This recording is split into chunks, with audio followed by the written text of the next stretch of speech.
One of the student ఉన్నారు మనతో పాటు. నీ పేరు? వాసంతి లక్ష్మి. వాసంత లక్ష్మి. ఓ సో లక్ష్మిలానే నీకు కూడా డిగ్రీ అయిపోగానే లక్ష్మీదేవి వచ్చింది అనుకోవచ్చు. డెఫినెట్ గా. ఓకే, ఎన్ని కంపెనీస్ రా? నాకు 5 కంపెనీస్ వచ్చాయి. 5 కంపెనీస్. సో ప్యాకేజ్ తెలుసుకోవచ్చు దాన్ని?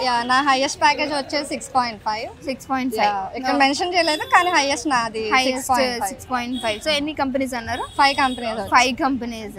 సో ఎలా అంటే ఆదిత్య గ్రూప్ ఆఫ్ కాలేజ్ అనగానే నార్మల్ గా డిగ్రీ అనగానే చదివి వదిలేద్దాం అంటారు. నీకు డిగ్రీ తర్వాత జాబ్ వచ్చింది. సో ఇంట్లో కానీ బయట కానీ ఎందుకు డిగ్రీ ఏం పనికిరాదు జస్ట్ పట్టానే కదా ఇట్లా చాలా మంది అలా చెప్పారు. యాక్చువల్లీ నేను డిగ్రీ జాయిన్ అయ్యే ముందు కూడా డిగ్రీ ఎందుకు అంత జాబ్స్ రావు ఏముండదు సో అలా చెప్తూ ఉన్నారు. కానీ నేను ఎందుకో మనకి ఇంజనీరింగ్ ఇంట్రెస్ట్ లేదు. సో నేను డిగ్రీని నమ్మి వచ్చాను. నా ఎడ్యుకేషన్ కూడా అక్కడే స్టార్ట్ చేశాను అంతా.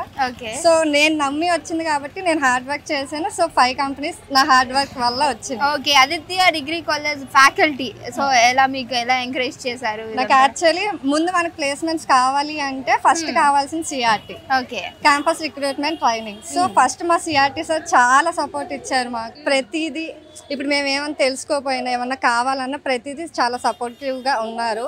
నెక్స్ట్ థింగ్ ఏంటంటే మా కమ్యూనికేషన్ స్కిల్స్.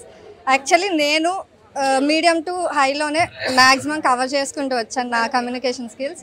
ఇంకా మా లెక్చరర్స్ ద్వారా నేను ఇంకా నేర్చుకుని నా ప్లేస్మెంట్స్ అన్నిట్లో మంచిగా చేశాను. సో నాకు ఆ రెండింటి వల్ల మెయిన్గా ఈ 5 కంపెనీస్ వచ్చాయి. ఓకే, సో ఇప్పుడు డిగ్రీ తర్వాత జాబ్ ఎందుకు అది పనికిరాదు అన్న వాళ్ళకి ఇది చూపించేసే. ఓకేనా? ఓకే, డిగ్రీని ఎవరు చిన్న చూపుగా చూడద్దు. మెయిన్గా డిగ్రీకి కూడా ఆపర్చునిటీస్ అనేవి ఉన్నాయి.